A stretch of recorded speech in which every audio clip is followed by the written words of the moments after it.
મિત્રો તમારી પાસે ઇકો છે અને ક્લચ મૂકો એટલે ખાટ અવાજ આવે છે અથવા તો ઝાટકા મારે છે તો જોઈ લોજો આ વિડીયો અને મોકલી દો તમારા ઇકોવાળા ભાઈબંધને પણ। આજે અમારી ગેરેજમાં આવી ગઈ હતી ઇકો, એમાં નાખવાથી અમારા જોઈન્ટની ચોકડી। સૌથી પહેલાં હથોડી અને ડિસમિસ લઈને એક પછી એક એમ કરીને કાઢી નાખી અમે 4 લોક। ફાઇનલી કમ્પ્લીટ 4 લોક કાઢીને પછી અમે ચોકડી કાઢવાનું કર્યું ચાલુ। તમે જોઈ શકો છો ચોકડી થઈ જતી સાવ ખરાબ, એટલે આવતો તો જોઈન્ટમાં ખાટ અવાજ। પછી અમે હથોડી વડે ચોકડી કાઢવાનું કર્યું ચાલુ। જો તમારી પાસે પણ ઇકો હોય અને આગળની ચોકડી સાવ ખરાબ થઈ ગઈ છે તો આગળની ચોકડી નખાવી દેવી। કદાચ પાછળની ચોકડી તમે નહીં નખાવો તો કદાચ આગળની ચોકડી તૂટી જવાથી ગાડીમાં આવી જાય છે પલટી। પછી અમે ફાઇનલી કમ્પ્લીટ આખી ચોકડી કાઢીને હવે નવી ચોકડી નાખવાનું કરી દીધું ચાલુ। અમે નાખીશું કાપીલાની ચોકડી નાખવાનું કામ ચાલુ છે, તમે તે જોઈ શકો છો। એક પછી એક ડબિયું નાખીને પછી અમે મારી દીધા 2 લોક।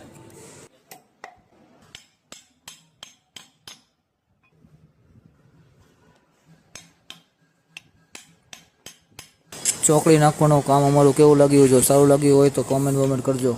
અને જો તમારે પણ ચોકડી નખાવી હોય તો અમારી ગેરેજનો કોન્ટેક્ટ કરો, જનતા મોટર્સ।